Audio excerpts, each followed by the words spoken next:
ಇವತ್ತು ನಾನು ವಿಡಿಯೋ ಮಾಡಕ್ ಬಂದಿರೋದು Mahindra 265 Di XP plus Mahindra ಗಾಡಿ. ಇದರಲ್ಲಿ DI ಅಂತ ಅಂದ್ರೆ ಡೈರೆಕ್ಟ್ ಇಂಜೆಕ್ಷನ್ ಅಂತ, XP ಅಂದ್ರೆ ಎಕ್ಸ್ಟ್ರಾ ಪವರ್ ಪ್ಲಸ್ ಅಂತ ಈ ಗಾಡಿ ಇರೋದು. ಈ ಗಾಡಿ ನಮಗೆ ಸಿಗೋದು 3 cylinder 33 HP water cool diesel engine, 138 newton metre maximum torque ನ ಪ್ರೊಡ್ಯೂಸ್ ಮಾಡುತ್ತೆ ಈ ಗಾಡಿ. ಅಲ್ಲಿ ನೋಡಿ ಅಲ್ಲೊಂದು ಓಲ್ಡ್ ಲೆಜೆಂಡ್ ನಿಂತಿದೆ.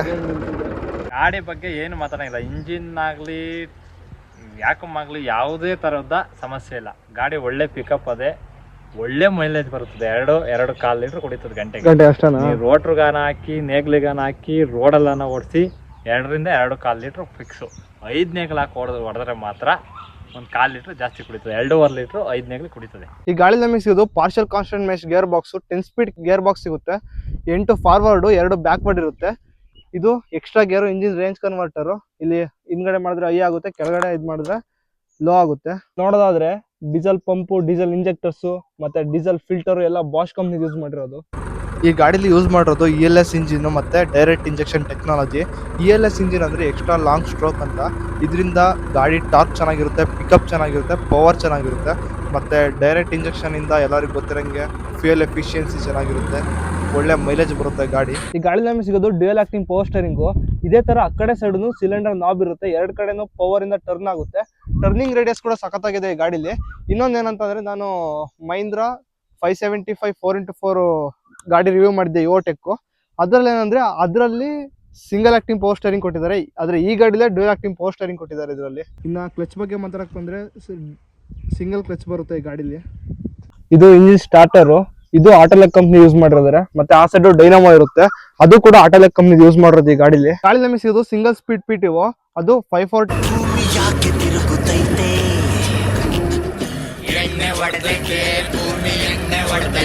RPM ಅಲ್ಲಿ ರನ್ ಆಗುತ್ತೆ. ಈ ಗಾಡಿ ಫ್ರಂಟ್ ಲುಕ್ ಬಗ್ಗೆ ಮಾತಾಡಕ್ ಬಂದ್ರೆ ಆಲೆಜಾನ್ ಮೌಂಟೆಡ್ ಹೆಡ್ ಲ್ಯಾಂಪ್ ನ ಸೈಡ್ ಅಲ್ಲಿ ಕೊಟ್ಟಿದ್ದಾರೆ. ಮತ್ತೆ ಮಧ್ಯದಲ್ಲಿ ಬಾನೆಟ್ ಮಧ್ಯದಲ್ಲಿ ಮಹೀಂದ್ರ ಲೋಗೋ ಇದೆ. ಫ್ರಂಟ್ ಗ್ರಿಲ್ ಸ್ಟೀಲ್ ಮೆಶ್ ಇಂದ ಕವರ್ ಆಗಿದೆ. ಇನ್ನ ಬ್ರೇಕಿಂಗ್ ಸಿಸ್ಟಮ್ ಬಗ್ಗೆ ಮಾತಾಡಕ್ ಬಂದ್ರೆ ಆಲಿಮಸ್ ಮಲ್ಟಿಡಿಸ್ಕ್ ಬ್ರೇಕ್ಸ್ ಬರುತ್ತೆ. ಆಲಿಮಸ್ ಮಲ್ಟಿಡಿಸ್ಕ್ ಬ್ರೇಕ್ಸ್ ಇರೋದ್ರಿಂದ ಡ್ಯೂರಬಿಲಿಟಿ ಮತ್ತೆ ಬ್ರೇಕಿಂಗ್ ಎಲ್ಲ ಚೆನ್ನಾಗಿರುತ್ತೆ. ಇನ್ನ ಇದು ಆಕ್ಸಿಲರೇಟರ್ ಪೆಡಲ್ ಲೆಗ್ ರೂಮ್ ಒಳಗಡೆ ಕೊಟ್ಟಿದ್ರೆ ಚೆನ್ನಾಗಿರೋದು ಅನ್ಸುತ್ತೆ. ಹೊರಗಡೆ ಇದ್ರೆ ಏನಾದ್ರೂ ಎಡೆ ಮಾಡಿ ಹೊಡೆದ್ರೆ ಬೆಂಡ್ ಆಗೋ ಚಾನ್ಸಸ್ ಇರುತ್ತೆ. ಮಹೀಂದ್ರ ಗಾಡಿಗಳ ಹಿಸ್ಟ್ರಿ ಬಗ್ಗೆ ಮಾತಾಡ್ಬೇಕಂತ ಅಂದ್ರೆ, ಮಹೀಂದ್ರ ಕಂಪ್ನಿ 1945ರಲ್ಲಿ ಜೀಪ್ ಮ್ಯಾನುಫ್ಯಾಕ್ಚರಿಂಗ್ ಮಾಡೋದ್ರ ಜೊತೆಗೆ ಸ್ಟಾರ್ಟ್ ಆಗುತ್ತೆ. 1963ರಲ್ಲಿ ಇಂಟರ್ನ್ಯಾಷನಲ್ ಹಾರ್ವೆಸ್ಟರ್ ಜೊತೆ ಕಂಬೈನ್ ಆಗಿ ಫಸ್ಟ್ ಟ್ರ್ಯಾಕ್ಟರ್ P275 ಲಾಂಚ್ ಮಾಡ್ತಾರೆ. ಅಲ್ಲಿಂದ ಇವರು ಟ್ರ್ಯಾಕ್ಟರ್ ಮ್ಯಾನುಫ್ಯಾಕ್ಚರಿಂಗ್ ಜರ್ನಿ ಸ್ಟಾರ್ಟ್ ಆಗುತ್ತೆ. ಟ್ರ್ಯಾಕ್ಟರಲ್ಲಿ ಒಳ್ಳೆ ಪವರ್ ಕೊಡ್ತಾರೆ, ಜನಗಳ ನಂಬಿಕೆನ ಗಳಿಸ್ತಾರೆ.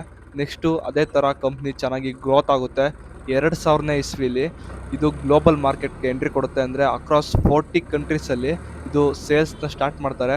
ನೆಕ್ಸ್ಟು 2010ರಲ್ಲಿ ಮಹೀಂದ್ರ ಕಂಪ್ನಿ ಇಡೀ ವರ್ಲ್ಡ್ಗೆ ಲಾರ್ಜೆಸ್ಟ್ ಟ್ರ್ಯಾಕ್ಟರ್ ಮ್ಯಾನುಫ್ಯಾಕ್ಚರ್ ಅನ್ನೋ ಹೆಗ್ಗಳಿಕೆಗೆ ಹೆಸರಾಗುತ್ತೆ.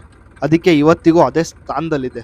ಈ ಟ್ರೇಲರ್ ಉಕ್ಕಿದೆಯಲ್ಲ, ಇದೇನು ಕಂಪ್ನಿಯಿಂದ ಕೊಟ್ಟಿಲ್ಲ, ಇವರು ಶೋರೂಮ್ ಇಂದ ದುಡ್ಡು ಕೊಟ್ಟು ಹಾಕ್ಸಿರೋದು. ದುಡ್ಡು ಕೊಟ್ಟು ಹಾಕ್ಸಿರೋ ಹೊತ್ತಿಗೆ 7,500 ದುಡ್ಡಾಗಿದೆ. ಇದೇನು ಕಂಪ್ನಿಯಿಂದ ಕೊಡಲ್ಲ. ನೆಕ್ಸ್ಟ್ ಮುಂದ್ಗಡೆ ಬಾನೆಟ್ ಇದೆಯಲ್ಲ, ಅದು ಕೂಡ ಸ್ಟಾಕ್ ಅಲ್ಲಿ ಕೊಟ್ಟಿಲ್ಲ, ಇವರೇ ಹಾಕ್ಸಿರೋದು. ಏರ್ ಫಿಲ್ಟರ್ ಬಗ್ಗೆ ಮಾತಾಡಕ್ ಬಂದ್ರೆ 3 stage wet type air filter ಬರುತ್ತೆ ಈ ಗಾಡಿಲಿ. Oil bath air filter.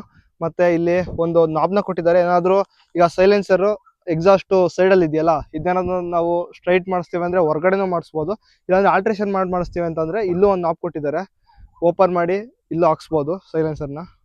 ಈ ಬಾನೆಟ್ ಮತ್ತೆ ಟೈರ್ ಮಧ್ಯೆ ಗ್ಯಾಪ್ ಚಿಕ್ಕದಾಗಿರೋದ್ರಿಂದ ಎರೆಮಣ್ಣು ಮತ್ತೆ ಕೆಬ್ಬೆ ಮಣ್ಣಲ್ಲಿ ಏನಾದ್ರು ಓಡಿದ್ರೆ ತ್ಯಾವ ಇದ್ದಾಗ ಸ್ವಲ್ಪ ಮಣ್ಣು ಕಟ್ಕೊಳ್ಳೋ ಚಾನ್ಸಸ್ ಜಾಸ್ತಿ ಇರುತ್ತೆ. ಇದು ಇಂಜಿನ್ ಆಯಿಲ್ ಫಿಲ್ಟರ್. ಗಾಡಿಲಿ ಇಂಜಿನ್ ಆಯಿಲ್ ಕೆಪಾಸಿಟಿ 6ರಿಂದ 7 ಲೀಟರ್ ಇದೆ. ಮತ್ತೆ ಗೇರ್ ಬಾಕ್ಸ್ ಆಯಿಲ್ ಕೆಪಾಸಿಟಿ ಬಂದು 30 ಲೀಟರ್ ಇದೆ. ಈ 2 ಸೆಕ್ಷನ್ ಹೈಡ್ರಾಲಿಕ್ ಪಂಪ್ ಕೊಟ್ಟಿದ್ದಾರೆ. ಇಲ್ಲಿ ಗಾಡಿಲಿ ಲಿಫ್ಟಿಂಗ್ ಕೆಪಾಸಿಟಿ 1400 kg ಇದೆ. ಇದು ಹೈಡ್ರಾಲಿಕ್ ಆಯಿಲು ಮತ್ತೆ ಗೇರ್ ಬಾಕ್ಸ್ ಆಯಿಲು, ಬ್ರೇಕಿಗೆ ಮತ್ತೆ ಪವರ್ ಸ್ಟೇರಿಂಗ್ ಎಲ್ಲ ಆಯಿಲು ಇದೇ ಸಪ್ಲೈ ಆಗೋದು.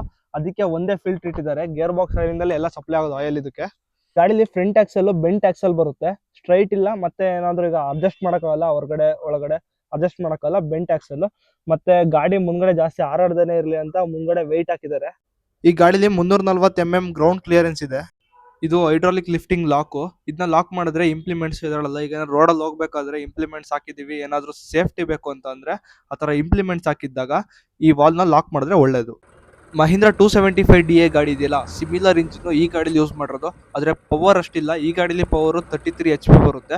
ಆದರೆ ಆ ಗಾಡಿಲಿ ಪ್ರೊಡಕ್ಷನ್ ಕಾಸ್ಟು ಸ್ವಲ್ಪ ಲೋ ಇತ್ತು. ಮತ್ತು 33 HP ಸೆಗ್ಮೆಂಟಲ್ಲಿ ಒಂದು ಒಳ್ಳೆ ಗಾಡಿ ಬೇಕಿತ್ತು. ಅಡಿಕೆ ಗಿಡದಲ್ಲಿ ಹೊಡಿಯೋಕ್ಕೆ, ಬೇಸಾಯನ, ರೋಟಾವೇಟರ್ನ ಮತ್ತು ಚಿಕ್ಕ ಜಾಗಗಳಲ್ಲಿ ಹೊಡಿಯೋಕ್ಕೆ ಈ ಗಾಡಿನ ಲಾಂಚ್ ಮಾಡ್ತಾರೆ. ಸೀಟಿಂಗ್ ಸಸ್ಪೆನ್ಷನ್ ಚೆನ್ನಾಗಿದೆ. ಇನ್ನು ಈ ಡ್ಯಾಶ್ ಬೋರ್ಡಲ್ಲಿ RPM ಮೀಟರ್ ಕೊಟ್ಟಿದ್ದಾರೆ, ಟೆಂಪ್ರೇಚರ್ ಗೇಜು, ಫ್ಯೂಯಲ್ ಗೇಜು ಮತ್ತು ಬ್ಯಾಟರಿ ಪಾರ್ಕಿಂಗ್ ಇಂಡಿಕೇಟರ್ಸ್ನ ಕೊಟ್ಟಿದ್ದಾರೆ. ಇದು ಪಾರ್ಕಿಂಗ್ ಸ್ವಿಚ್ಚು, ಇದು ಹೆಡ್ಲೈಟ್ ಆನ್ ಆ್ಯಂಡ್ ಆಫು, ಇದು ಹೈ ಬೀಮು ಲೋ ಬೀಮು, ಇದು ಇಂಡಿಕೇಟರ್ಸು, ಇದು ಹಾರನ್ನು. ಗಾಡೀಲಿ ಹ್ಯಾಂಡ್ ಬ್ರೇಕ್ ಇಲ್ಲಿದೆ, ಮತ್ತು ಬ್ರೇಕ್ನ ಪ್ರೆಸ್ ಮಾಡಿ ಇದನ್ನ ಲಿಫ್ಟ್ ಮಾಡಿದ್ರೆ ಹ್ಯಾಂಡ್ ಬ್ರೇಕ್ ಲಾಕ್ ಆಗುತ್ತೆ. ಮತ್ತು ಇಲ್ಲಿ ಉಕ್ಕೆ ರಾಡ್ನ ಇಲ್ಲಿ ಏನಾದರೂ ಈಗ ಟ್ರೇಲರ್ ಹಾಕ್ತೀನಿ ಅಂತ ಅಂದರೆ ಇಲ್ಲಿಗೆ ಇದಕ್ಕೆ ಹಾಕಿ ಲಾಕ್ ಮಾಡ್ಬೋದು. ಮತ್ತು ಇನ್ನೊಂದು ಏನಂತಂದರೆ ಈಗ ಬಾನೆಟ್ಟು ಸೈಡ್ ಇದೆಯಲ್ಲ ಅದು ವೈಬ್ರೇಷನ್ ಆಗಬಾರ್ದು ಅಂತ ಈ ರಾಡ್ನ ಕೊಟ್ಟಿದ್ದಾರೆ ಮಧ್ಯದಲ್ಲಿ. ಬಾನೆಟ್ ಸ್ವಲ್ಪ ಸಣ್ಣದಾಯ್ತು ಅನಿಸ್ತು. ಈಗ ಇಂಜಿನ್ಗೆ ಕಂಪೇರ್ ಮಾಡಿದ್ರೆ ಇಂಜಿನ್ ಸ್ವಲ್ಪ ದೊಡ್ಡದಾಗಿದೆ, ಅದಕ್ಕೆ ಇಲ್ಲಿ ಸ್ವಲ್ಪ ಚಿಕ್ಕದಾಯ್ತು ಅನಿಸುತ್ತೆ. 5.0 15 ಸೆಕ್ಷನ್ ಫ್ರಂಟ್ ಟೈರ್ ಬರುತ್ತೆ, ರಿಯರ್ ವೀಲು 11.2 24 ಸೆಕ್ಷನ್ ಬರುತ್ತೆ. C8 ಟೈರ್ನ ಕೊಟ್ಟಿದ್ದಾರೆ ಈ ಗಾಡೀಲಿ. ಈ ಗಾಡೀಲಿ ನೇಗ್ಲು ಟಾಪ್ ಲಿಂಕ್ ಹಾಕೋಕೆ ಒಂದೇ ಒಂದು ಲಿಂಕೇಜ್ನ ಕೊಟ್ಟಿದ್ದಾರೆ. ಕೆಲವು ಗಾಡೀಲಿ ಸೆನ್ಸರ್ಗೆ ಅಂತ 2 ರಿಂದ 3 ಕೊಟ್ಟಿರ್ತಾರೆ.